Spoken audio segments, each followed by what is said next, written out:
The wooden pew creaked beneath Marie Allen as another contraction seized her body, her fingers gripping the weathered oak until her knuckles turned white as winter bone.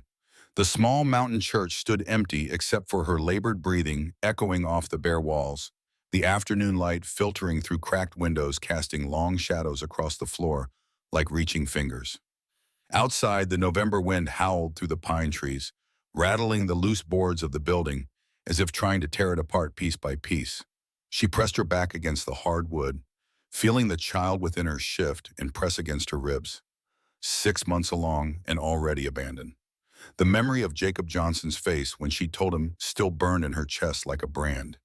His eyes had gone cold, distant, as if she were a stranger who'd wandered into his life by mistake. Within a week, he'd packed his belongings and disappeared into the wilderness, leaving behind only a hastily scrawled note about opportunities in California and a promise to send for her that they both knew was a lie. The church door rattled in its frame as another gust of wind struck the building. Marie pulled her thin shawl tighter around her shoulders, though it did little to ward off the chill that had seemed to seep through the walls themselves. She'd been coming here for 3 days now, seeking shelter when the boarding house owner had made it clear that unwed mothers weren't welcome under her roof. The church offered no warmth, but at least it kept the rain off her head and provided a place to rest when the weight of carrying Jacob's child became too much to bear. Her stomach growled, a hollow sound that reminded her she'd eaten nothing but stale bread and water for the past 2 days. The few coins Jacob had left behind were long gone, spent on the room she could no longer afford and the doctor who'd confirmed what she already knew in her heart.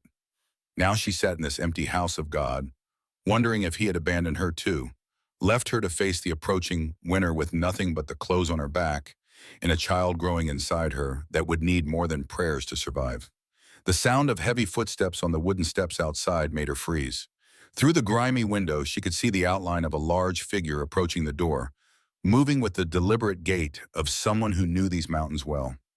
Her heart hammered against her ribs as the footsteps stopped just outside, followed by the scrape of boots being cleaned on the threshold. Before we see how this ends, tell us where you're watching from and hype this video in the comments. The door opened with a groan of protest, letting in a swirl of cold air and dried leaves. The man who stepped inside filled the doorframe completely, his broad shoulders blocking out the gray afternoon light. Marie shrank back against the pew, pulling her shawl up to cover her face, hoping he might not notice her huddled form in the shadows. Dennis James stood in the doorway for a long moment, his dark eyes scanning the interior of the church before settling on her. He was tall and weathered, with the kind of deep tan that came from years spent under the mountain sun. His brown hair hung past his collar, and a thick beard covered the lower half of his face. Everything about him spoke of the wilderness, from his buckskin jacket to the heavy boots that had carried him up the mountain trail. He stepped inside and closed the door behind him, the sound echoing through the small space like a gunshot.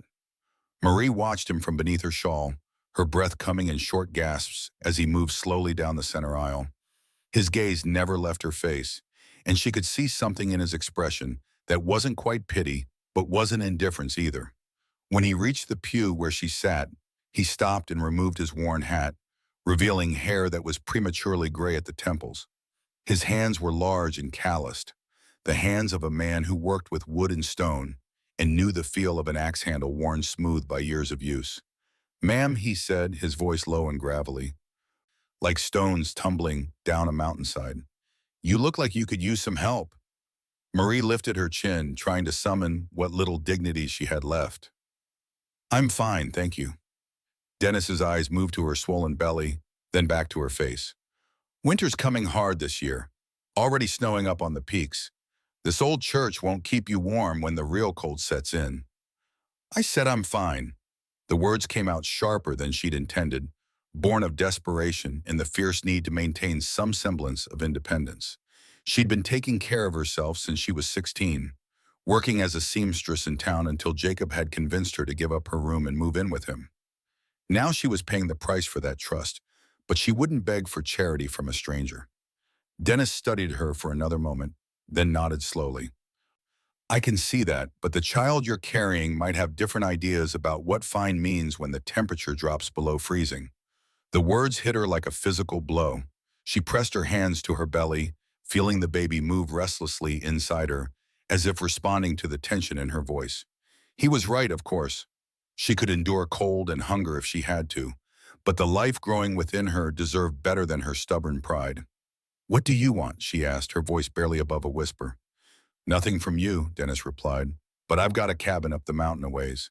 It's warm and there's food. You're welcome to shelter there until you figure out what comes next." Marie stared at him, searching his face for any sign of deception or ulterior motive. She'd learned the hard way that men rarely offered help without expecting something in return.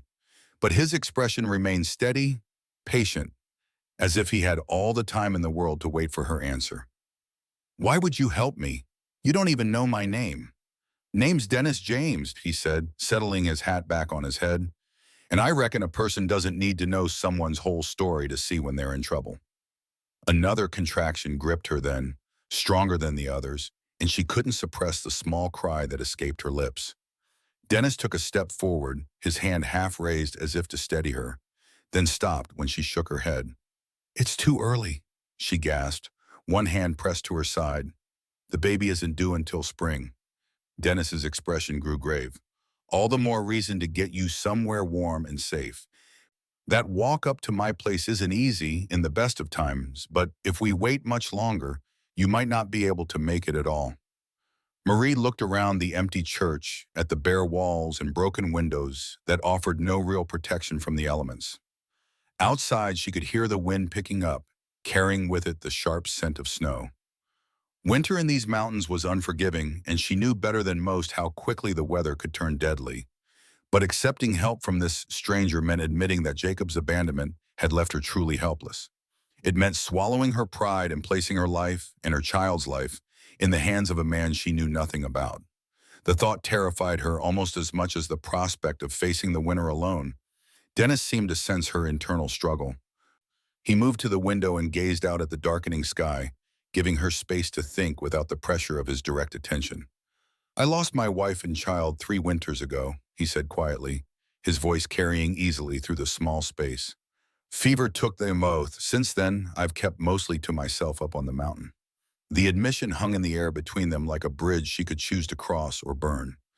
Marie studied his profile, noting the deep lines around his eyes and the way his shoulders carried an invisible weight.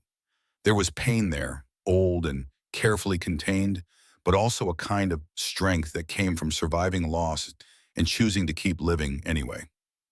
"I'm sorry for your loss," she said and meant it. He nodded without turning around. "Point is, I know what it's like to need help and be too proud to ask for it. And I know what it's like to wish you'd swallowed that pride before it was too late." Another gust of wind struck the church, and this time Marie could hear the distinct patter of sleet against the windows. The temperature was dropping fast, and soon the mountain trails would become treacherous with ice. If she was going to leave this place, it had to be now. "If I come with you," she said slowly, "what would you expect in return?" Dennis turned back to face her, his expression serious. "Nothing you're not willing to give. I've got more space than I need, and winter gets long and quiet up there. Company would be welcome, but that's all." Marie searched his face again, looking for any hint of deception. She'd grown skilled at reading men's intentions during her months with Jacob, learning to recognize the subtle signs of dishonesty and self-interest. But Dennis's gaze remained steady and open, without the calculating look she'd come to associate with men who wanted something from her. The baby kicked then, a sharp jab against her ribs that made her gasp. The child seemed to be growing more restless as the contractions continued, and she realized with growing alarm that the pains were coming closer together. Whatever was happening, it wasn't normal, and the thought of facing it alone in this cold, empty church filled her with a terror deeper than any she'd known.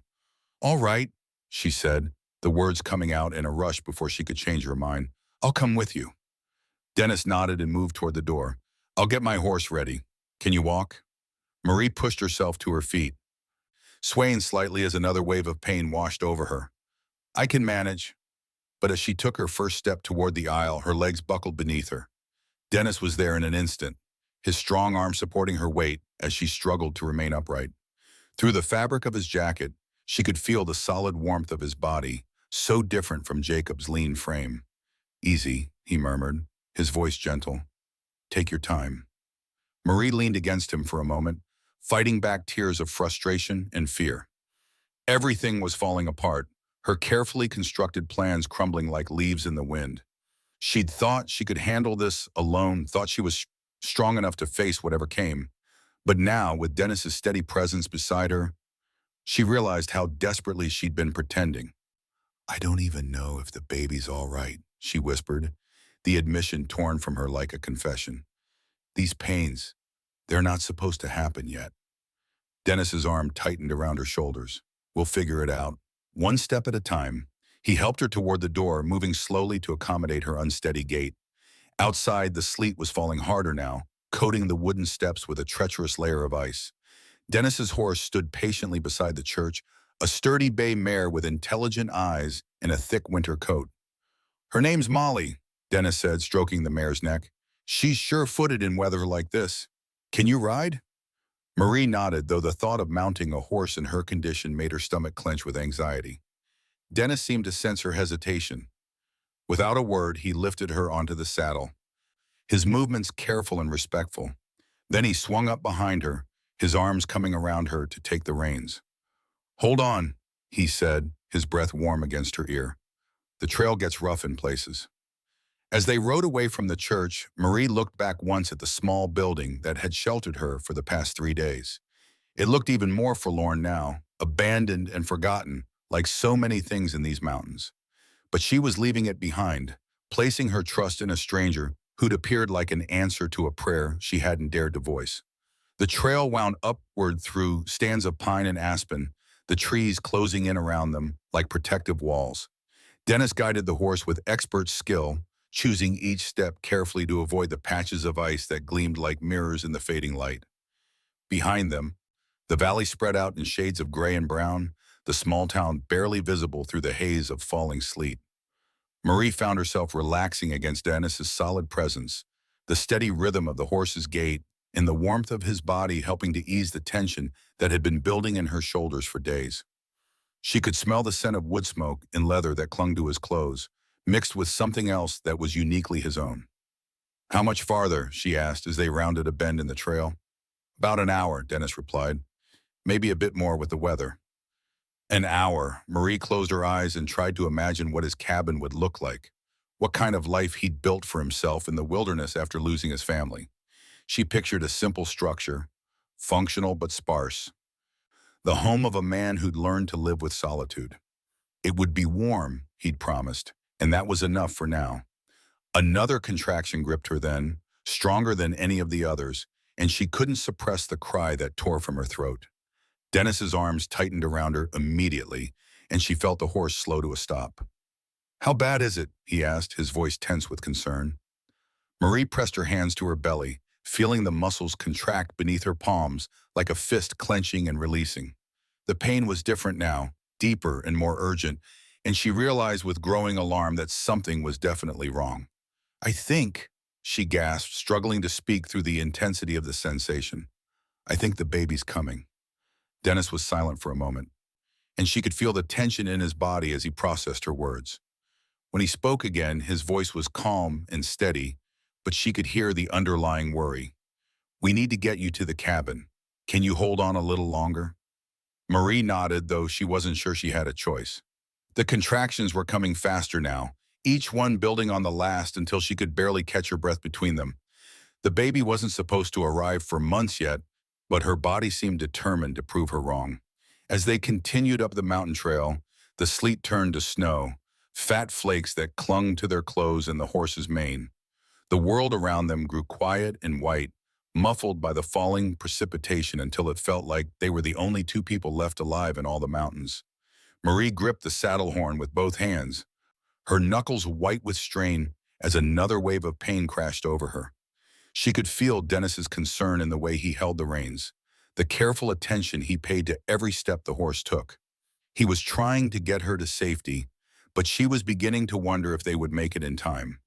The trail ahead disappeared into a wall of swirling snow, and somewhere in the distance, she could hear the low rumble of thunder. A winter storm was building, the kind that could trap travelers for days and turn familiar paths into deadly mazes. They were running out of time, And Marie realized with a growing sense of dread that the real test of Dennis James's character was about to begin. The cabin materialized out of the swirling snow like something from a dream, its solid log walls and glowing windows promising warmth and shelter from the storm that was rapidly intensifying around them. Dennis guided Molly up to a covered porch where the wind couldn't reach them, and Marie felt a sob of relief escape her lips. "Almost there," Dennis murmured, his voice steady despite the urgency of their situation. "Just hold on a little longer." He dismounted quickly, then reached up to help her down from the saddle. Marie's legs nearly gave out beneath her as another contraction seized her, this one so powerful that she doubled over, gasping for breath. Dennis caught her before she could fall, his strong arms supporting her weight as he guided her toward the cabin door. The interior was exactly as she'd imagined it, simple but comfortable, with a large stone fireplace that filled the main room with dancing light and blessed warmth. Handmade furniture occupied the space, sturdy pieces that spoke of long winter evenings spent working with careful hands. Everything was clean and well-maintained, the home of a man who took pride in his surroundings despite his isolation. Dennis helped her to a chair near the fire, then quickly began building up the flames until the room glowed with heat. Marie watched him work, noting the efficient way he moved, the practiced motions of someone who'd performed these tasks countless times. There was something comforting about his competence, the way he seemed to know exactly what needed to be done without wasting time or motion. "I need to get some things ready," he said, turning back to her with an expression that was both gentle and determined. "This baby's coming, whether we're ready or not."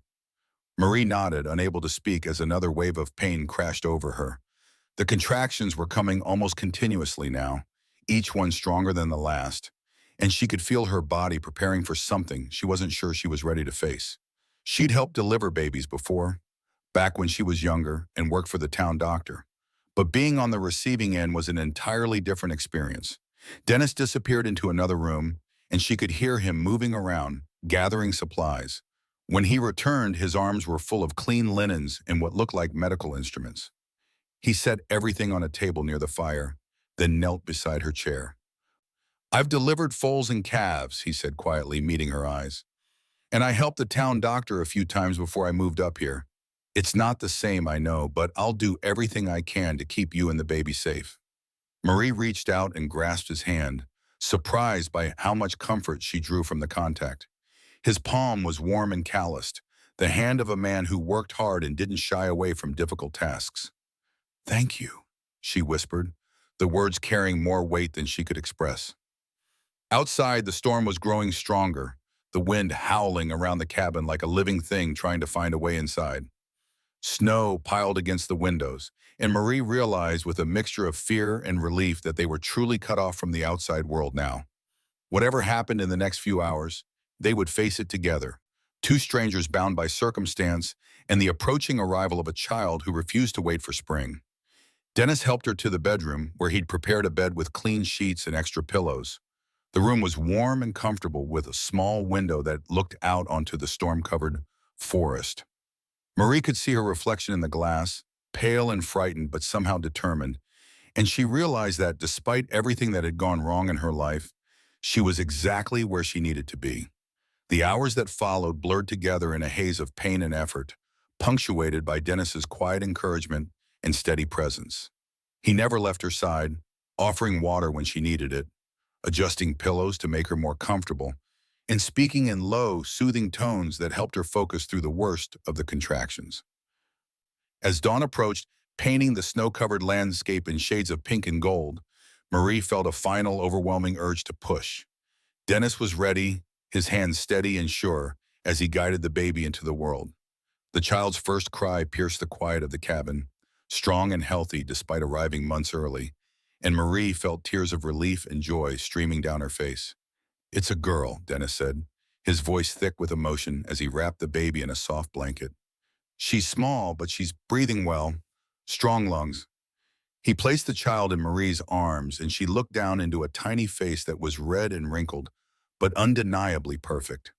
The baby's eyes were closed, her small fists waving in the air as she continued to cry, and Marie felt her heart expand with a love so fierce it took her breath away.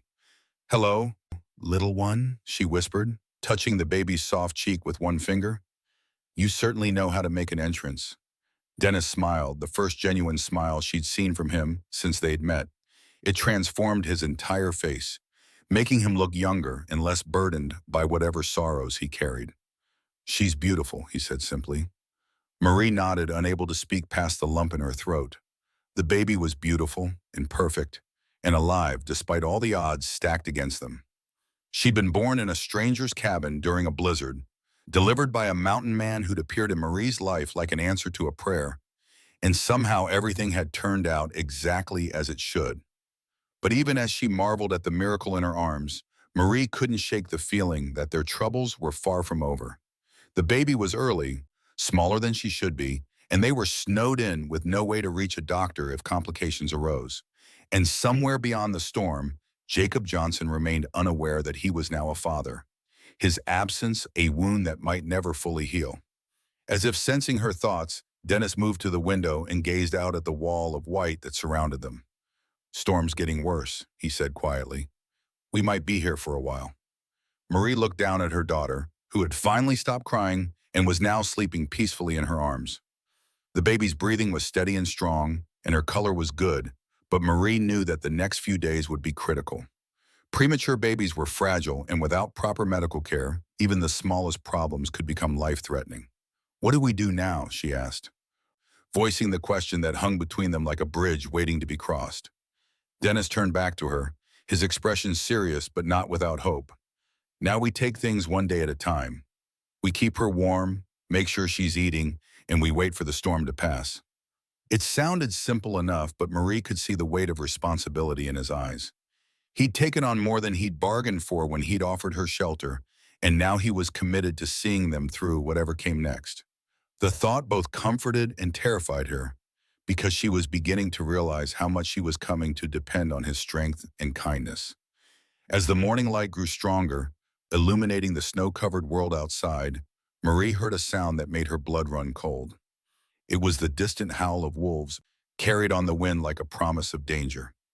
Dennis heard it too, his body tensing as he moved away from the window. "They come down from the high country when the weather gets bad," he explained, his voice carefully neutral. "Looking for food." Marie pulled the baby closer to her chest, a primal fear flooding through her veins. They were isolated, vulnerable, with a newborn child who couldn't be moved. And somewhere out in the storm, predators were circling, drawn by instincts as old as the mountains themselves. The howling came again, closer this time, and Marie realized that their real test was just beginning. The wolves' howling grew closer as the morning light filtered through the snow-covered windows, and Marie found herself counting the seconds between each haunting call.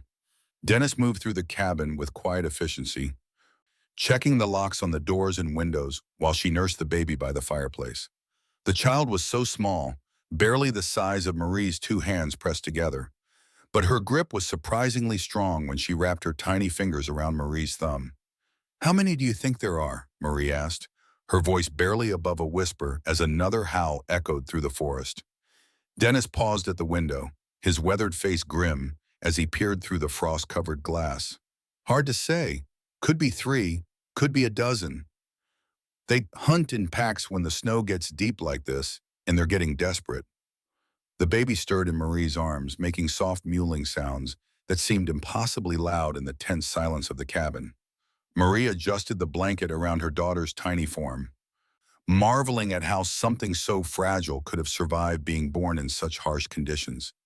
But even as she held her close, she could feel the child's breathing was still too rapid, too shallow, and her skin had a translucent quality that spoke of her premature arrival. "She needs a doctor," Marie said, the words heavy with worry and frustration.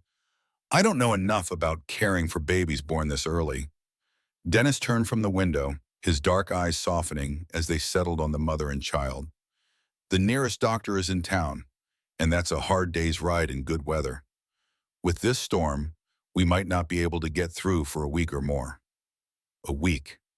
Marie felt her chest tighten with fear at the thought of being responsible for this tiny life for so long without proper medical guidance. She'd seen premature babies before during her time helping the town doctor, and she knew how quickly things could go wrong. They needed warmth, frequent feeding, and constant monitoring. And even then, many didn't survive their first few days. The howling came again, closer now, and Dennis's jaw tightened as he moved away from the window. I need to check on Molly, he said, reaching for his coat. The barn's solid, but wolves are clever when they're hungry. Marie's heart lurched at the thought of him going outside. Is that safe? Safe enough. I know these mountains, and I know wolves. They're more interested in easy prey than a fight. He paused at the door, his hand on the latch. Keep the fire burning bright, and don't open this door for anyone but me. Before Marie could protest, he was gone, disappearing into the swirling snow that seemed to swallow him whole within seconds. She strained to listen for his footsteps, but the wind carried away all sound except for the distant calling of the wolves and the steady crackle of the fire. The baby began to fuss, her tiny face scrunching up as she searched for comfort. Marie tried to soothe her with gentle words and soft touches, but the child seemed to sense the tension in the air. Her cries grew stronger, more insistent, and Marie realized with growing alarm that the sound might carry beyond the cabin walls. Hush, little one, she whispered, rocking back and forth in the chair. Your papa will be back soon. The words slipped out before she could stop them, and Marie felt her cheeks burn with embarrassment. Dennis wasn't the baby's father, and she had no right to think of him in those terms. But as she sat there in his cabin, surrounded by his careful preparations and protected by his strength, it was hard not to imagine what it might be like to have a real partner in raising this child. Jacob's face flashed through her mind, and she felt the familiar stab of anger and hurt that accompanied thoughts of her daughter's real father. He was probably in California by now, building a new life without any thought for the woman he'd left behind or the child he'd never meet. The baby would grow up without knowing her father, just as Marie had grown up without knowing hers. A scratching sound at the door made her freeze, her arms tightening protectively around the baby. The sound came again, deliberate and persistent, like claws scraping against wood. Marie held her breath, praying it was just a branch blown by the wind, but deep down she knew better. The wolves had found them. She could hear them now, moving around the cabin with the patient stealth of experienced hunters. There was no howling anymore, just the soft pat of paws in snow and the occasional scratch of claws against the log walls. They were testing the structure, looking for weaknesses, and Marie realized with growing terror that she and her newborn daughter were completely defenseless. The baby's cries grew louder, and Marie tried desperately to quiet her, knowing that the sound would only attract more attention from the predators outside. But the child was hungry and cold despite the fire, and her primitive instincts demanded that her needs be met regardless of the danger they faced. A shadow passed by the window, low and swift, followed by another. Marie caught a glimpse of gray fur and yellow eyes before the shapes disappeared back into the storm. Her heart hammered against her ribs as she realized just how trapped they were.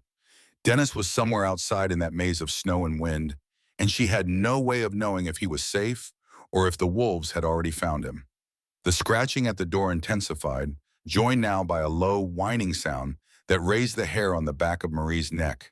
She looked around the cabin desperately, searching for anything she could use as a weapon.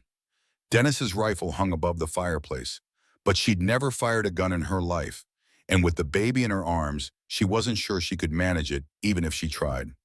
A loud thud against the door made her jump, and she heard the wood creak under the impact. The wolves were getting bolder, testing the strength of the barrier between them and their prey. Marie pressed herself back into the chair, clutching her daughter to her chest as tears of fear and helplessness streamed down her face. Then she heard Dennis's voice, sharp and commanding, cutting through the wind like a blade. Get back! Go on! Get out of here! The scratching stopped abruptly, replaced by the sound of snarling and the heavy thud of boots on the porch. Marie heard Dennis shouting again, his words lost in the wind, followed by what sounded like the crack of a whip or a stick striking something solid. The door burst open, letting in a swirl of snow and bitter cold air, along with Dennis's tall frame. He slammed the door behind him and threw the heavy wooden bar across it, his chest heaving with exertion. His coat was torn in several places, and Marie could see scratches on his hands where claws had found their mark.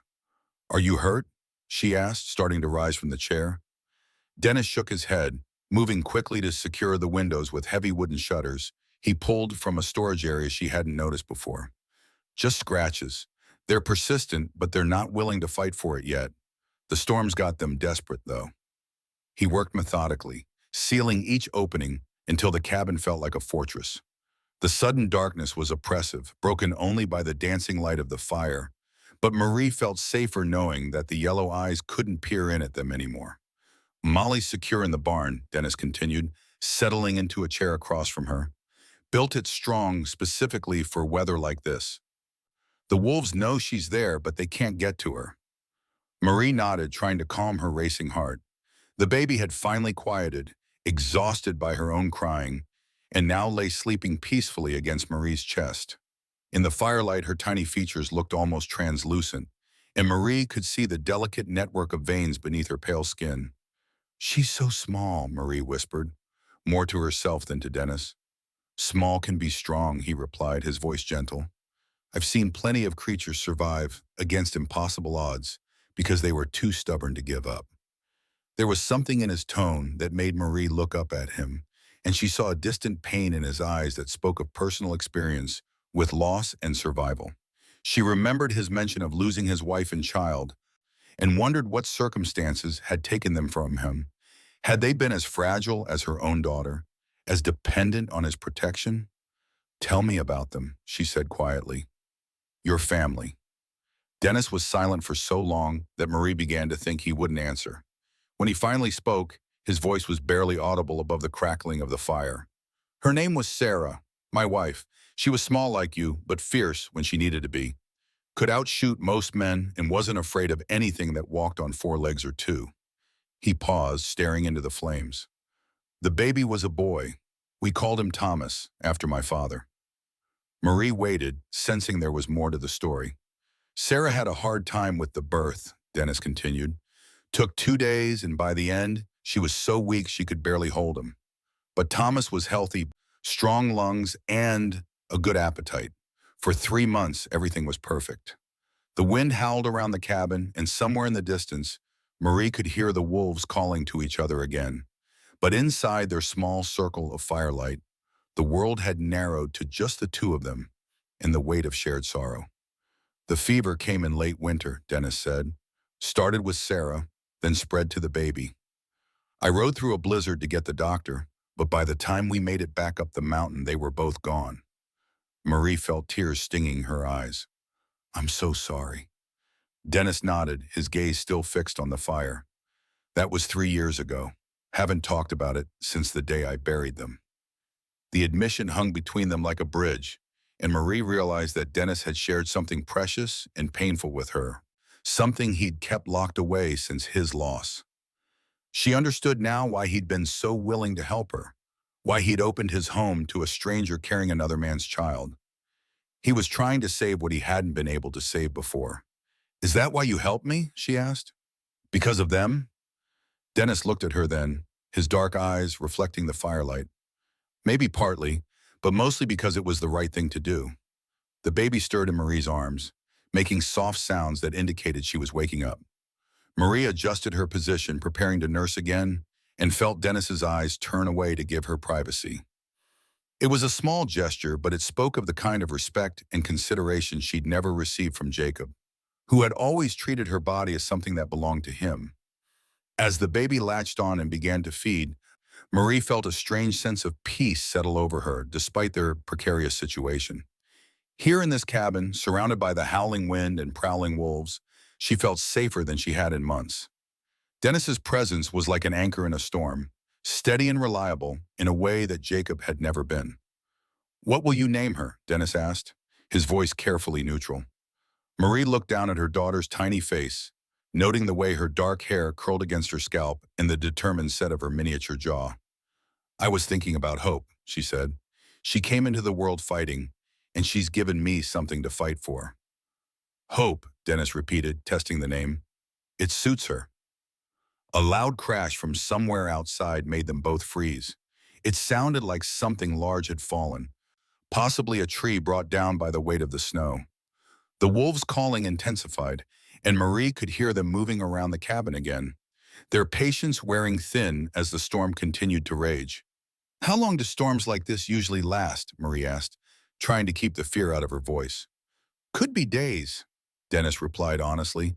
"Sometimes a week or more. The good news is that the wolves won't stay that long. They'll move on when they realize we're not easy prey." But even as he spoke, Marie could hear the doubt in his voice. These weren't ordinary circumstances, and the wolves outside weren't behaving in ordinary ways. Desperation made animals dangerous, and she had the sinking feeling that their ordeal was far from over. The baby finished nursing and fell back asleep, her tiny chest rising and falling with the rapid breathing that worried Marie so much. She was surviving, but barely, and Marie knew that every hour that passed was critical. If Hope's condition worsened, if she developed breathing problems or couldn't keep food down, there would be nothing they could do to help her. As if reading her thoughts, Dennis leaned forward in his chair. "She's stronger than she looks. I can see it in the way she moves, the way she responds to you. She's a fighter." Marie nodded, wanting desperately to believe him. "I keep thinking about all the things that could go wrong. What if she gets sick? What if I'm not producing enough milk? What if she's too weak to survive being born so early?" "Then we'll deal with those things when they happen," Dennis said firmly. "But worrying about them now won't help anyone." His practical approach was both comforting and frustrating. Marie envied his ability to focus on the present moment, to take things as they came without being overwhelmed by all the possible disasters that lurked in the future. But then he'd already lived through the worst thing that could happen to a parent. Perhaps surviving that kind of loss had taught him how to face uncertainty without being paralyzed by fear. A new sound joined the wolves' calling, something that made Dennis's head snap up with sudden alertness. It was distant but distinct, the sound of horses moving through snow, accompanied by human voices raised against the wind. "Someone's coming," Dennis said, moving quickly to the window and peering through a gap in the shutters. Marie felt her heart skip a beat. Who would be traveling in weather like this? Dennis's expression grew grim as he watched the approaching figures, no one with good intentions. Through the narrow gap in the shutters, Dennis could make out at least 4 riders moving slowly through the deep snow, their horses struggling against the drifts that had accumulated during the night. The men wore heavy coats and had their faces wrapped against the cold. But there was something about the way they moved that suggested they weren't ordinary travelers seeking shelter from the storm. "Do you recognize them?" Marie whispered, clutching Hope closer to her chest. Dennis shook his head, but his jaw was tight with tension. "Never seen them before, but they're armed. I can see rifles on their saddles." The riders had stopped about 50 yards from the cabin, close enough that Dennis could hear their voices but not make out their words. They seemed to be having some kind of discussion, pointing toward the cabin and gesturing at the tracks in the snow. One of them, a large man on a black horse, appeared to be giving orders to the others. "Maybe they're just looking for shelter," Marie said hopefully, but even she could hear the doubt in her own voice. "Men looking for shelter don't stop to plan their approach," Dennis replied grimly. "They ride right up to the door and ask for help." The wolves had gone silent at the arrival of the riders, melting back into the forest like gray ghosts. But Dennis knew they were still out there, watching and waiting for an opportunity. The presence of the armed men had added a new layer of danger to an already precarious situation. One of the riders broke away from the group and began circling the cabin at a distance, studying the building and the surrounding area. Dennis tracked his movement through the various windows, noting the professional way the man assessed their defenses and escape routes. These weren't ordinary travelers or even common bandits. They moved with the discipline of men who'd done this kind of thing before. "Get away from the windows," Dennis said quietly, pulling Marie deeper into the cabin's interior. "If shooting starts, stay low and keep the baby covered." Marie's face went pale. "Shooting? But we haven't done anything wrong." "Doesn't matter to men like these," Dennis replied, moving to where his rifle hung above the fireplace. "They see an isolated cabin, figure there might be something worth taking." He checked the weapon quickly, making sure it was loaded and ready. The rifle was well maintained, its wooden stock polished smooth by years of use, and Marie could see that Dennis handled it with the familiarity of someone who'd relied on it many times before. The sound of horses drew closer, and Dennis positioned himself near the door, where he could see out through a crack in the shutters. The riders had finished their reconnaissance and were now approaching the cabin directly, their horses' hooves muffled by the thick snow. "Hello, the cabin," called a rough voice from outside. "We're looking for shelter from the storm." Dennis didn't respond immediately, studying the men through the narrow opening. The speaker was the large man on the black horse, with a thick beard and small, calculating eyes that swept constantly over the cabin's exterior. The other three riders had spread out slightly, positioning themselves to cover different angles of approach. "We know you're in there," the man called again. "Saw the smoke from your chimney. Just want to get out of this weather for a while." Marie looked at Dennis questioningly, but he shook his head slightly. Something about the situation felt wrong, and his instincts, honed by years of living alone in the wilderness, were screaming warnings.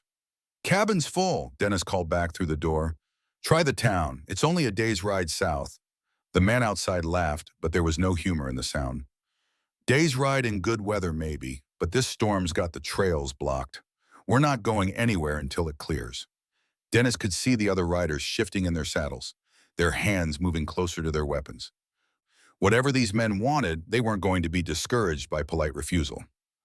"Look, friend," the bearded man continued, his voice taking on a more threatening tone.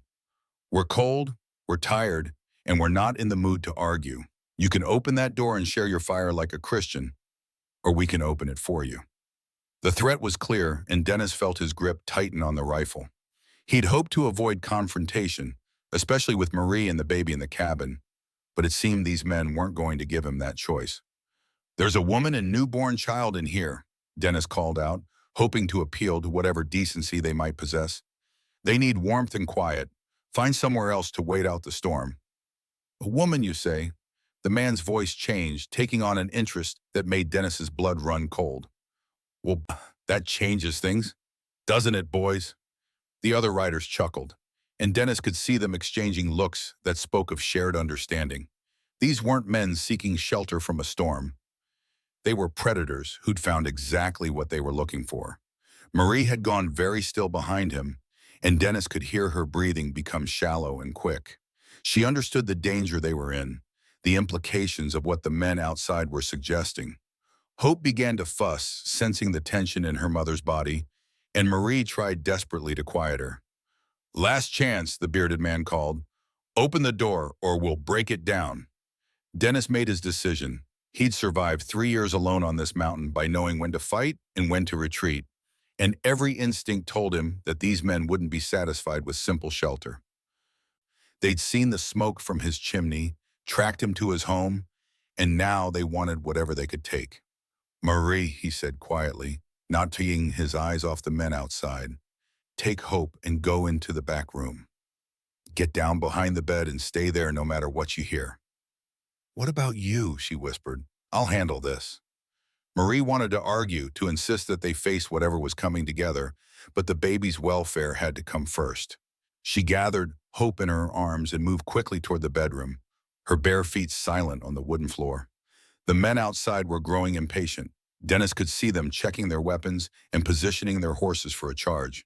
The bearded man raised his hand, clearly preparing to give a signal, when a new sound cut through the morning air. It was the howl of wolves, but closer than before, and there were more of them. The horses outside began to prance nervously, their ears laid back and their eyes rolling white with fear. One of the riders fought to control his mount as it tried to bolt, and Dennis realized that the pack had been drawn by the scent of horses and men. "What the hell was that?" one of the riders called out, his voice tight with sudden anxiety. The bearded man tried to maintain control of the situation, but Dennis could see uncertainty creeping into his expression. "Just wolves. They won't come near the horses." But even as he spoke, gray shapes began to emerge from the tree line, moving with the fluid grace of apex predators. The pack was larger than Dennis had initially thought, at least 8 or 9 animals, and they'd been driven to desperation by the harsh winter and lack of prey. The horses were panicking now, rearing and plunging as their riders fought to keep them under control. One of the men managed to get his rifle free and fired a shot into the air, hoping to scare off the wolves, but the sound only seemed to excite them further. "We need to get inside," one of the riders shouted, his earlier bravado replaced by genuine fear. The bearded man wheeled his horse toward the cabin door, apparently deciding that the threat from the wolves outweighed whatever resistance Dennis might offer. But as he spurred his mount forward, the largest wolf in the pack launched itself at the horse's throat. What happened next was chaos. The black horse screamed and reared, throwing its rider into the snow as the wolf's weight dragged it down. The other horses scattered, some with their riders still mounted, others throwing their burdens and fleeing into the forest with the pack in pursuit. Dennis watched through the shutters as the bearded man struggled to his feet, blood streaming from a gash on his forehead where he'd struck a rock. The man's rifle had been lost in the snow, and he was now weaponless and on foot with wolves circling him like vultures. For a moment, Dennis hesitated. These men had come to his cabin with violent intentions, had threatened him and Marie and the baby. By all rights, he should let the wolves finish what they'd started. But as he watched the man stumble through the deep snow, trying desperately to reach the safety of the cabin, Dennis found he couldn't stand by and watch another human being torn apart, regardless of their intentions. He threw open the door and stepped onto the porch, his rifle raised and ready. "This way," he shouted to the struggling man. "Move!" The bearded man looked up with desperate gratitude and began fighting his way through the snow toward the cabin. Behind him, the wolves were closing in, their yellow eyes fixed on their prey with single-minded determination. Dennis fired once, the shot echoing across the clearing and sending one of the wolves tumbling into the snow. The other scattered momentarily, but he knew they'd regroup quickly. Desperation had made them bold, and the scent of blood was driving them into a feeding frenzy. The bearded man reached the porch just as the pack regrouped for another attack. Dennis grabbed him by the coat and hauled him through the door, slamming it shut and throwing the bar across just as heavy bodies struck the wood from the outside. The bearded man collapsed on the cabin floor, his chest heaving with exhaustion and terror. Blood from his head wound had frozen in his beard, and his clothes were torn from his struggle through the snow. He looked up at Dennis with a mixture of gratitude and wariness, clearly aware that his savior had every reason to leave him to the wolves. "Thank you," he gasped, struggling to catch his breath. "I thought I was done for." Dennis kept the rifle trained on him, not lowering his guard despite the man's apparent helplessness. "What happened to your friends?" The man shook his head, wincing as the movement aggravated his injury. "Scattered when the wolves hit us. Don't know if they made it or not." From the bedroom came the sound of Hope crying, and Dennis saw the man's eyes sharpen with interest. The baby's wails were thin and reedy, the sound of a premature infant in distress, and Marie's voice could be heard trying to soothe her. "That's the woman you mentioned," the man said, his tone carefully neutral. "Yes," Dennis replied, his finger resting on the rifle's trigger. "And she's under my protection." The man studied Dennis's face, reading the deadly seriousness in his expression. Whatever plans he and his companions had harbored, it was clear that pursuing them now would be suicide. He was outnumbered, outgunned, and trapped in a cabin with a man who'd already proven he was willing to use violence to protect what was his. "Name's Ethan Bailey," the man said, apparently deciding that cooperation was his best chance of survival. "We were heading west when the storm caught us. Saw your smoke and figured you might have room for travelers." Dennis didn't believe a word of it, but he also knew that the immediate threat had passed. Whatever Ethan Bailey's original intentions, he was now dependent on Dennis's mercy for his very survival. The wolves were still outside and the storm showed no signs of abating. "You can stay until the weather clears," Dennis said finally, "but you'll sleep by the fire, and you'll keep your hands where I can see them. Any sudden moves, any threat to the woman or child, and I'll put you back outside with the wolves." Bailey nodded quickly. "Understood. I'm grateful for the shelter."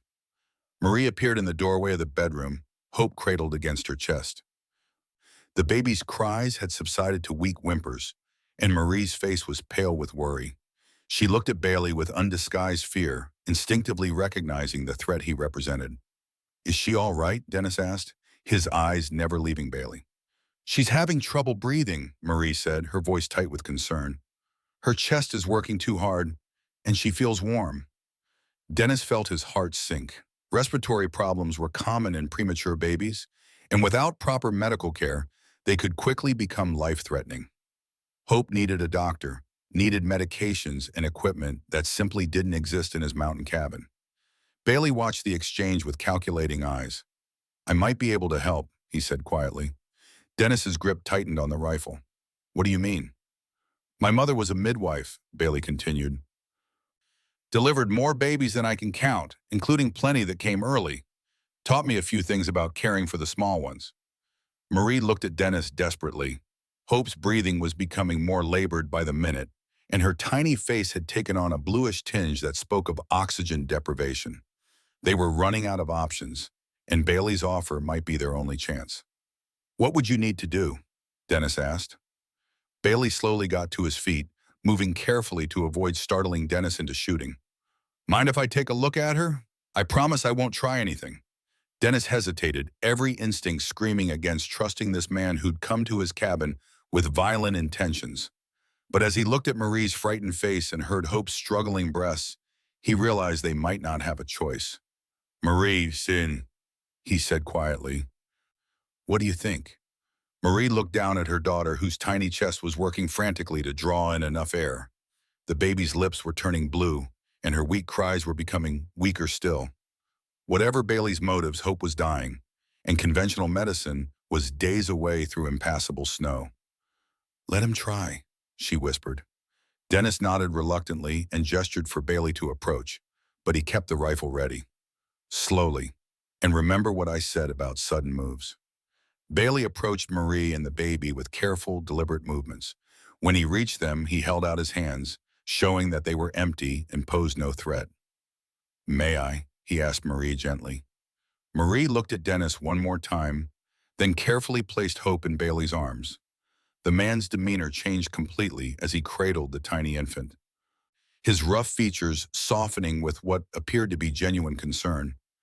"She's small, but she's got fight in her," he murmured, studying Hope's face and listening to her breathing. "The problem is her lungs aren't fully developed yet. They're not strong enough to expand properly on their own." He carried Hope to the fireplace where the light was better and continued his examination. Dennis followed closely, the rifle never wavering from its target, but he found himself impressed by Bailey's gentle handling of the fragile infant. "What can you do?" Marie asked, hovering anxiously nearby. Bailey looked up at her with surprising compassion. "There's an old technique my mother used for babies like this. We need to create steam to help open her airways. And then we need to stimulate her breathing with gentle pressure on her chest." He looked around the cabin, taking inventory of what was available. "Do you have any herbs? Chamomile, eucalyptus, anything with strong vapors?" Dennis nodded toward the cabinet near the kitchen area. Sarah kept a collection of medicinal plants. Most of them should still be good. The mention of his dead wife's name seemed to surprise Bailey, but he didn't comment on it. Instead, he began directing them and setting up a makeshift treatment area near the fire. Dennis found himself following the man's instructions despite his distrust, driven by Hope's worsening condition and Marie's desperate fear. They created a tent of blankets over a chair positioned near the fireplace, then set a pot of water to boil with dried herbs that would create therapeutic steam. Bailey showed Marie how to hold Hope so that she could breathe the medicated vapor while he applied gentle pressure to her tiny chest, helping her lungs expand and contract. "The key is rhythm," Bailey explained as he worked. "We're essentially breathing for her until her own lungs get stronger." Dennis watched the procedure with fascination and growing respect. Whatever Bailey's original intentions, his knowledge of infant care was clearly genuine, and his touch with Hope was remarkably gentle for such a large, rough-looking man. As the steam filled their makeshift tent, Hope's breathing began to improve. The blue tinge faded from her lips, and her chest movements became less frantic. Marie wept with relief as her daughter's cries grew stronger, more demanding, the sound of a baby who was fighting to live. "She's going to need this treatment several times a day," Bailey said, carefully transferring Hope back to Marie's arms. "And she'll need to be kept warm and fed frequently, but I think she's going to make it." Marie looked at Bailey with tears streaming down her face. "Thank you," she whispered. "Thank you so much." Bailey nodded, but his expression remained serious. "She's not out of danger yet. Babies this small can take a turn for the worse quickly. You'll need to watch her constantly." Dennis lowered his rifle slightly, though he didn't set it aside completely. Bailey had just saved Hope's life, but that didn't erase the threat he'd represented when he'd first arrived. The man was still dangerous, still unpredictable, and Dennis couldn't afford to let his guard down completely. Outside, the wolves had grown quiet, but Dennis knew they were still there, waiting in the forest for another opportunity. The storm continued to rage, trapping all of them together in the small cabin, whether they liked it or not. And somewhere out in the wilderness, Bailey's companions were either dead or struggling to survive in conditions that killed even experienced woodsmen. As Marie settled back into her chair with Hope, now breathing more easily in her arms, Dennis realized that their situation had become far more complicated than he'd anticipated. They were no longer just waiting out a storm. They were balancing on a knife's edge between survival and disaster. With the life of a premature baby hanging in the balance, and a dangerous man whose true intentions remained unknown, the real test was just beginning. The hours that followed passed in a strange rhythm of vigilance and unexpected cooperation. Dennis maintained his watch by the window while Bailey tended to Hope's breathing treatments, the unlikely trio bound together by circumstance and the baby's fragile needs. Outside, the wolves had retreated deeper into the forest, but their occasional howls served as a reminder that danger still prowled beyond the cabin walls. Marie found herself studying Bailey as he worked with Hope, noting the gentle precision of his movements and the genuine concern in his weathered features. It was difficult to reconcile this tender caregiver with the threatening figure who had arrived with armed companions just hours before. Yet here he was, saving her daughter's life with knowledge passed down from his mother, a woman he spoke of with quiet reverence. She was the best midwife in 3 counties, Bailey said softly as he adjusted the steam tent around Hope. Never lost a mother or child in all her years of practice. Said it was because she listened to what the babies were trying to tell her. "What is Hope telling you?" Marie asked, watching her daughter's tiny chest rise and fall with less effort than before. Bailey smiled, the expression transforming his harsh features. "That she's stubborn as a mule and twice as determined to survive. Takes after her mother, I'd say." Dennis glanced over from his position at the window, his grip on the rifle never relaxing despite the peaceful scene by the fire.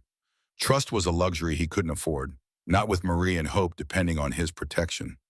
Yet he couldn't deny that Bailey's presence had likely saved the baby's life. The storm outside showed no signs of abating. Snow continued to pile against the windows, and the wind howled through the tree with undiminished fury.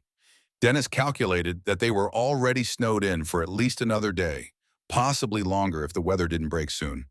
The thought of being trapped with Bailey for an extended period made his jaw tighten with tension. "Your friends?"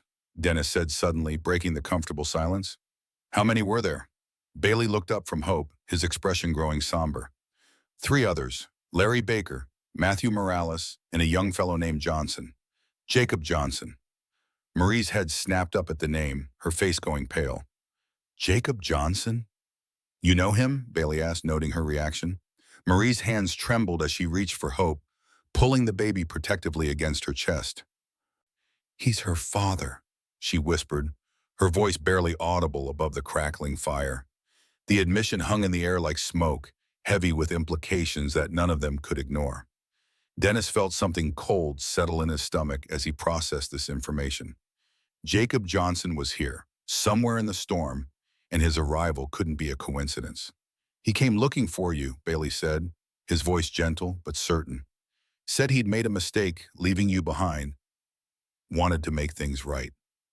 Marie laughed bitterly, the sound harsh and broken. "Make things right? He abandoned me when I told him about the baby, left me with nothing but empty promises and a note about California." "People change their minds," Bailey offered, though his tone suggested he didn't entirely believe his own words. "Not Jacob," Marie replied, her voice growing stronger with anger. "He doesn't want to make things right. He wants something else."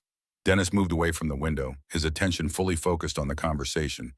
If Jacob Johnson was out there in the storm, if he'd somehow tracked Marie to this cabin, then their situation was far more complicated than he'd realized. "What would he want?" Dennis asked. Marie looked down at Hope, her daughter's tiny face peaceful in sleep. "His child," she said quietly. "Jacob's family has money, influence. If he's decided he wants his heir, He'll take her regardless of what I want. The pieces began falling into place in Dennis's mind. Bailey and his companions hadn't been random bandits seeking shelter. They'd been on a mission, tracking Marie with specific intent. The question was whether Bailey had been a willing participant or simply hired help unaware of the full plan. "Did you know," Dennis asked Bailey directly, "about the baby being his?" Bailey met his gaze steadily. "I knew we were looking for a woman named Marie Allen. Johnson said she'd run off with something that belonged to him. Didn't specify what until we saw the tracks leading to your cabin." "And then?" Bailey's expression darkened. "Then he got real specific about what he wanted to do when we found her. Made it clear the baby was the prize, and you and the woman were just obstacles to be removed." Dennis felt his blood run cold. The implications were clear and terrifying. Jacob Johnson had come to claim his child, and he was willing to kill to get what he wanted. The only thing standing between him and his goal was a mountain man, a new mother, and a premature baby fighting for every breath. "Where is he now?" Dennis asked. "Last I saw, he was heading toward the tree line when the wolves hit us. Could be dead, could be holed up somewhere waiting for the storm to pass. Johnson's tougher than he looks, and he's got more reason than most to survive this." Marie stood abruptly, pacing to the window despite Dennis's warning gesture. "He won't give up," she said, her voice tight with fear and determination. "Jacob never gives up when he wants something. He'll wait out the storm, then come for hope." "Not if I have anything to say about it," Dennis replied, his voice carrying the weight of absolute conviction. Bailey watched this exchange with growing understanding. The mountain man's protective instincts weren't just about sheltering strangers from a storm. They were about something deeper, more personal. He'd lost his own family, and now he was prepared to fight to protect this makeshift one. As if summoned by their conversation, a sound from outside made all three adults freeze. It wasn't the howl of wolves or the whistle of wind through the trees. It was the deliberate crunch of footsteps in snow, moving with careful precision toward the cabin. Dennis was at the window in an instant, peering through the narrow gap in the shutters. Through the swirling snow, he could make out a figure approaching slowly, hands raised to show he was unarmed. The man was tall and lean, with dark hair plastered to his skull by the storm, and even at this distance, Dennis could see the determined set of his jaw. "Jacob," Marie breathed, recognizing him despite the conditions. The man stopped about 20 yards from the cabin and called out, his voice carrying clearly through the wind. "Marie, I know you're in there. I've come to take you and the baby home." Marie shrank back from the window, clutching hope tighter. The baby stirred restlessly, as if sensing her mother's fear, and began to make soft, whimpering sounds. "I'm not going anywhere with you, Jacob," Marie called back, her voice stronger than she felt. "You don't have a choice," Jacob replied, moving closer to the cabin. "That's my child you're carrying, and I have rights. Legal rights." Dennis studied the approaching figure, noting the way Jacob moved and the confidence in his posture, despite having just survived a wolf attack and a blizzard. This wasn't a man who'd been broken by hardship. If anything, but the ordeal seemed to have strengthened his resolve. "He's not armed," Dennis observed quietly. "Doesn't mean he's not dangerous," Bailey replied, moving to a position where he could see out another window. "Johnson's the type who uses his brain before his fists. If he's approaching openly like this, he's got a plan." Jacob stopped just outside the door, close enough that they could hear his breathing. "I know there are others in there with you, Marie. Mountain man named Dennis James, isn't it? And probably one of my associates who got separated in the storm." The casual way he spoke their names sent chills down Dennis's spine. Jacob had done his research, knew exactly who he was dealing with. This wasn't a desperate search by a remorseful father. It was a calculated campaign by a man who was used to getting what he wanted. "Mr. James," Jacob continued, his tone becoming more formal and businesslike, "I'm prepared to make you a generous offer for your trouble. $500, gold, for the safe return of my woman and child. That's more money than you'd see in 5 years of trapping." Dennis felt his anger flare at the casual way Jacob referred to Marie as his property, but he kept his voice level when he replied, "The lady and her child are under my protection. They're not for sale at any price." Jacob laughed, but there was no warmth in the sound. Everything's for sale, Mr. James. It's just a matter of finding the right price. Perhaps you'd prefer to discuss this face to face, like civilized men? I'm perfectly civilized right here, Dennis replied. And the answer is still no. The silence stretched for several long moments, broken only by the wind and Hope's soft breathing. Dennis could almost hear Jacob thinking, calculating his next move. When the man spoke again, his tone had changed completely. Marie, you need to think about what's best for the child. I can give her everything she needs. Education, opportunities, a proper family name. What can you offer her? Poverty? Shame? A life of running from one mountain cabin to another? Marie felt the words hit her like physical blows. Every fear she'd harbored about raising a child alone, every doubt about her ability to provide for Hope, came rushing back with devastating force. Jacob knew exactly where to strike to cause the most damage. I can offer her love, Marie said, her voice shaking but determined. Something you never understood. Love doesn't put food on the table or clothes on her back, Jacob replied coldly. Love doesn't give her a future. I'm her father, Marie. I have legal claim to her, and I will exercise that claim. Bailey stepped forward, his expression grim. Johnson, you need to walk away from this. The woman doesn't want to go with you, and the baby needs medical attention. This isn't the time for legal arguments. Ah, Ethan, Jacob's voice carried a note of satisfaction. I wondered if you'd survived the wolves. Glad to see my investment in your services wasn't wasted. Your investment is finished, Bailey replied firmly.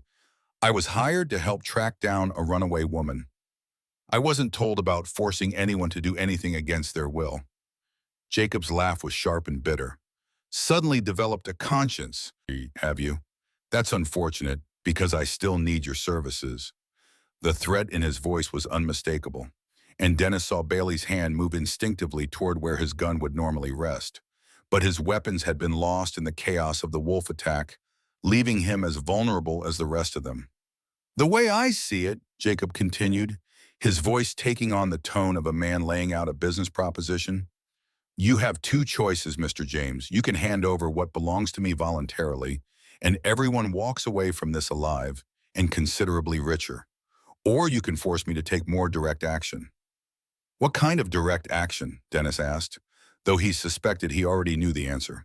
The kind that involves the local sheriff and a warrant for kidnapping, Jacob replied smoothly. You see, I've already filed papers claiming that Marie Allen unlawfully took my child and fled to avoid her legal obligations. When the storm clears, there will be men with badges coming to collect what's mine. Marie felt the blood drain from her face. Jacob had been planning this for months, building a legal case while she'd been struggling to survive. With his family's money and influence, he could make any story sound believable, could paint her as an unstable woman who'd stolen a child from its rightful father. You're lying, she said, but her voice lacked conviction. Am I? Tell me, Marie, who's going to believe your word against mine? A penniless seamstress with no family and no reputation, or a respected businessman with witnesses and documentation? Dennis felt something cold and hard settle in his chest. Jacob wasn't just threatening to take Hope.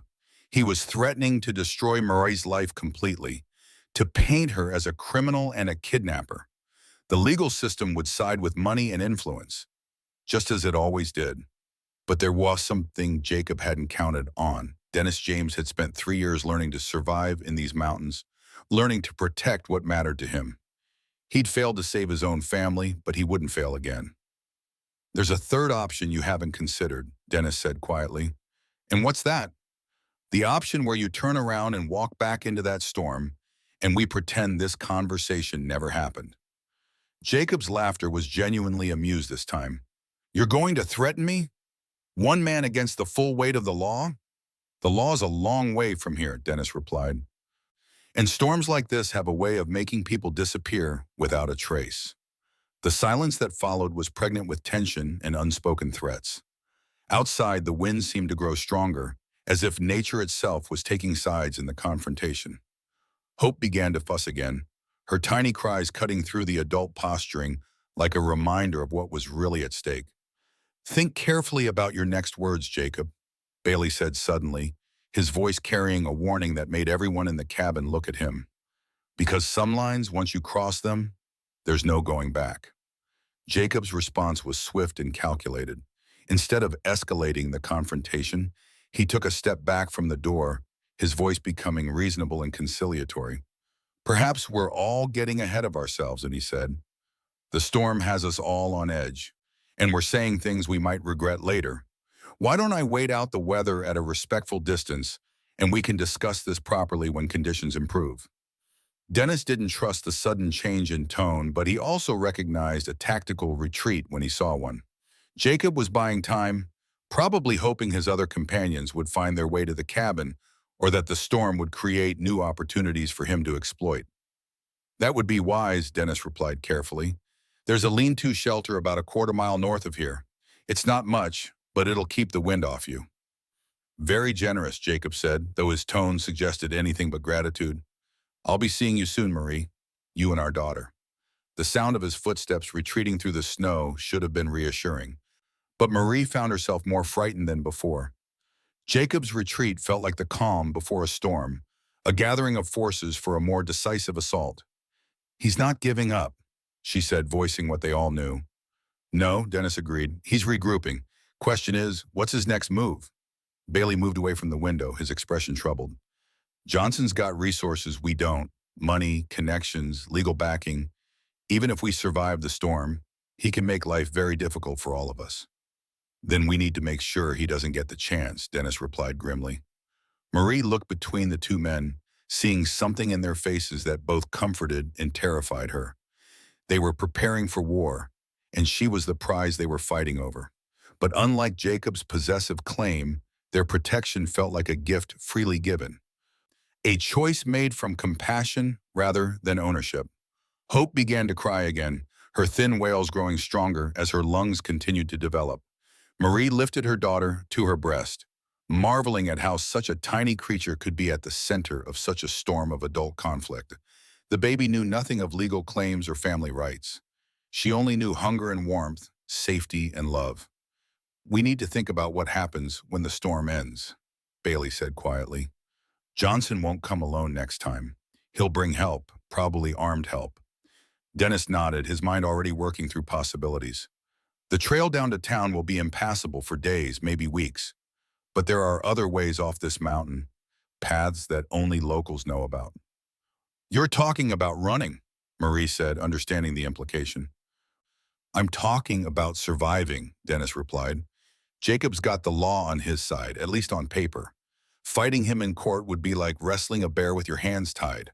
But out here in these mountains, the only law that matters is the one that keeps you alive. Marie felt a surge of fear at the thought of fleeing into the wilderness with a newborn baby. Hope was still struggling with his breathing problems, still needed constant care and warmth. The idea of exposing her to the harsh mountain environment seemed almost as dangerous as facing Jacob's legal threats. What about Hope? She asked. She's not strong enough for that kind of journey. Bailey spoke up unexpectedly. There might be another way. I know people, contacts from my previous line of work, people who can make problems disappear, create new identities, help folks start over somewhere far from their troubles.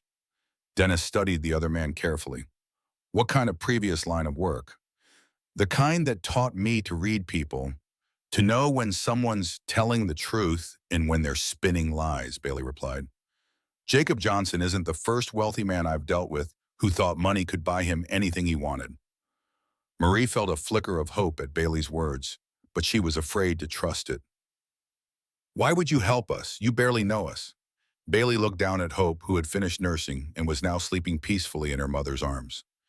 Because I've got a daughter too, he said quietly. Haven't seen her in 3 years, not since her mother decided I was too dangerous to have around. Maybe helping you is my way of making amends for all the times I wasn't there when my own child needed me. The admission hung in the air like a bridge between them, connecting Bailey's story to their own in ways that made his offer of help feel genuine. Dennis found himself reassessing the man, seeing past the rough exterior to the father underneath, who carried his own burden of loss and regret. Outside, the storm continued to rage, but inside the cabin, something had shifted. The three adults were no longer strangers thrown together by circumstance. They were allies, bound by shared purpose and the need to protect the innocent life that slept between them. "What exactly are you proposing?" Dennis asked. Bailey leaned forward, his voice dropping to ensure their conversation wouldn't carry beyond the cabin walls. "I've got contacts in Denver, people who specialize in helping folks disappear when they need to. New names, new papers, transportation to wherever you want to go. California, Oregon, even back east if that's your preference." "And the cost?" Dennis asked, because he knew such services didn't come free. "Already paid for," Bailey replied. "Consider it my resignation bonus from Jacob Johnson's employ." Marie looked between the two men, seeing the possibilities and the dangers in equal measure. Disappearing meant leaving everything behind, starting over with nothing but hope and determination. But it also meant freedom from Jacob's threats, a chance to raise hope without looking over her shoulder for the rest of her life. "There's something else to consider," Dennis said slowly. "If we run, if we disappear, Jacob wins. He gets to tell his story however he wants, paints himself as the wronged father whose child was stolen by criminals and murderers." "Does that matter?" Marie asked. "If we're safe, if hope is safe, does it matter what people think?" Dennis was quiet for a long moment, staring into the fire as he wrestled with the question.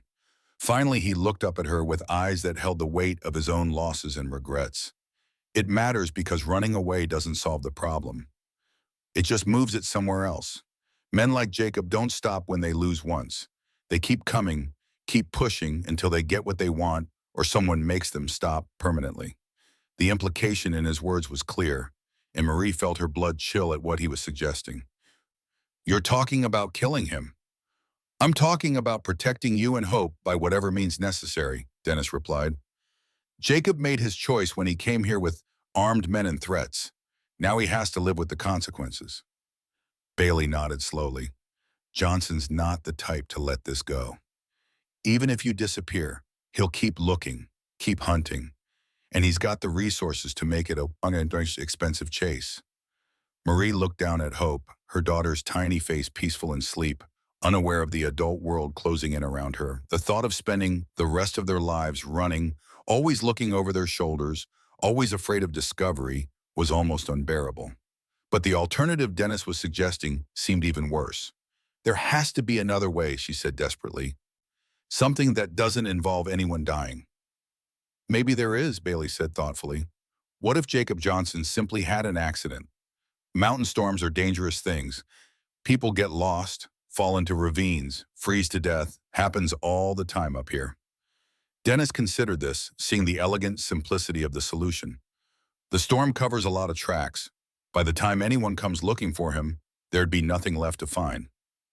Marie felt sick at how casually they were discussing Jacob's death, even though she knew he represented a mortal threat to her and Hope. "I can't ask you to do this, either of you. It's not your fight." "Yes, it is," Dennis said firmly. "The moment Jacob threatened you and Hope under my roof, it became my fight. And I don't lose fights. Not anymore." The decision once made seemed to settle over them like a heavy blanket. There would be no more running, no more hiding. Jacob Johnson had forced their hand, and now they would respond with the harsh justice of the mountains, where survival often required terrible choices. Bailey took charge of the planning, his experience in such matters evident in the careful way he considered every detail. Johnson's holed up in that lean-to, probably thinking he's safe until morning. The storm's getting worse, which works in our favor. Poor visibility, lots of noise to cover movement. Dennis nodded, checking his rifle and making sure his knife was sharp and ready. "I know every inch of this mountain, even in a blizzard. I can get close without him knowing." "What about his other men?" Marie asked. "The ones who scattered when the wolves attacked?" "If they're alive, they're probably miles from here by now," Bailey replied. "And if they're dead, well, that's two fewer problems to worry about." Marie held Hope closer, trying to shield her daughter from the grim conversation. Part of her wanted to protest, to insist there had to be another way. But the larger part, the part that had learned hard lessons about survival and protection, knew that sometimes violence was the only language that cruel men understood. "What do you need me to do?" she asked quietly. Dennis looked at her with something that might have been pride. "Keep Hope safe and warm. Be ready to move quickly if something goes wrong. and don't come outside no matter what you hear." The two men prepared to leave with the efficient movements of experienced hunters. Dennis checked his weapons and gathered extra ammunition, while Bailey found a heavy piece of firewood that would serve as a club. They moved with the quiet coordination of partners, despite having been enemies just hours before. "One more thing," Bailey said as they reached the door. "If we don't come back, if something happens to us out there, you take Hope and head for the root cellar behind the cabin. There's enough supplies there to last a week, and it's hidden well enough that searchers might miss it." Marie nodded, not trusting her voice to remain steady. The thought of losing both men, of facing Jacob alone with a newborn baby, was almost paralyzing. But she forced herself to be strong, to project the confidence that Hope would need from her in the dark days ahead. "Be careful," she whispered as they prepared to step into the storm. Dennis paused at the threshold, looking back at her with eyes that held depths of feeling he couldn't express in words. "We'll come back," he promised. "Both of us." Then they were gone, swallowed by the howling wind and driving snow. Marie was alone with Hope, listening to the storm and trying not to imagine what was happening in the darkness beyond the cabin walls. The minutes stretched into hours, each one feeling like an eternity. Hope woke twice, needing to nurse and have her breathing treatment, but otherwise slept peacefully through the night. Marie envied her daughter's innocence, her ability to find peace in the midst of chaos. As dawn approached, the storm finally began to weaken. The wind died down to a whisper, and the snow changed from driving sheets to gentle flakes that drifted lazily past the windows. In the growing light, Marie could see the devastation the blizzard had wrought, with drifts piled high against the cabin and trees bent nearly to breaking under the weight of accumulated snow. But there was no sign of Dennis or Bailey. Marie fought down the panic that threatened to overwhelm her. They'd said it might take time, that they would need to be careful and thorough. But as the morning light grew stronger and still no one appeared, she began to fear the worst. Then she heard it, the sound of boots crunching through snow, approaching the cabin from the direction of the lean-to shelter. Marie's heart leaped with relief and hope, but as the footsteps drew closer, she realized there was only one set. Either Dennis or Bailey was returning alone. The door opened slowly and Dennis stepped inside, his clothes torn and bloody, his face grim with exhaustion. He was alone, and the sight of him filled Marie with both relief and dread. "Where's Bailey?" she asked, though she feared she already knew the answer. Dennis closed the door behind him and leaned against it heavily. "Gone," he said simply. "Jacob too." Marie waited for him to explain, but Dennis seemed reluctant to provide details. Finally, she pressed him. "What happened out there?" Dennis moved to the fire and began building it up, his movements mechanical and tired. "Jacob was waiting for us. Had a gun hidden in the shelter, probably taken from one of his dead companions. Bailey saw it first, threw himself between Jacob and me. Took the bullet, meant for me." Marie felt tears stinging her eyes for a man she'd known less than a day, a man who'd started as a threat and ended as a protector. "And Jacob? Won't be threatening anyone ever again," Dennis replied grimly. "Bailey made sure of that before he died." The cabin fell silent except for the crackling of the fire and Hope's soft breathing. Two men were dead, their bodies buried somewhere in the snow, and the threat that had hung over them was finally ended. But the victory felt hollow, purchased with blood and sacrifice. "What happens now?" Marie asked. Dennis looked at her across the firelight, his expression softening as he took in the sight of her holding Hope. "Now we wait for the trails to clear. Then we take Hope to a doctor, make sure she's healthy and strong." "And after that?" Dennis was quiet for a long moment, considering his words carefully. "After that, we figure out how to build a life together. If you want to, that is." Marie felt her heart skip at the quiet proposal in his words. "Together?" "Hope needs a father," Dennis said simply, "and I need a family to protect. Seems like we might be able to help each other." Marie looked down at her daughter, who was stirring awake in her arms. Hope's breathing was stronger now, her color better, and her grip was firm when she wrapped her tiny fingers around Marie's thumb. She was a survivor, just like her mother, and she deserved a chance at happiness. "What about love?" Marie asked quietly. Dennis smiled, the first genuine smile she'd seen from him since they'd met. "Love grows, Marie. Like everything else worth having, it takes time and care and the right conditions. But I think we might have all of that. Outside, the sun was finally breaking through the clouds, sending shafts of golden light through the cabin windows. The storm was over, and the world was beginning anew, clean and white and full of possibilities. Marie looked at Dennis, this mountain man who'd walked into her life at her darkest moment and offered her everything Jacob never could: protection, respect, and the promise of a future built on mutual care rather than possession. Hope deserved to grow up with a father who would cherish her not as property, but as a gift. Yes, she said simply, the word carrying the weight of hope and determination and love yet to be discovered. I'd like that very much. Dennis crossed to where she sat and gently touched Hope's tiny hand. The baby's fingers immediately wrapped around his, holding tight with surprising strength. In that moment, Marie saw their future stretching out before them. Not perfect, but honest. Not easy, but worthwhile. They were no longer strangers thrown together by a storm. They were a family, chosen rather than born, bound by shared trials and the promise of better days ahead. And as the morning sun filled the cabin with warmth and light, Marie Allen knew that sometimes the best things in life came not from careful planning, but from the courage to say yes when hope knocked at your door. Hope gurgled softly in her arms, and Marie smiled through her tears. Her daughter would grow up knowing she was wanted, protected, and loved.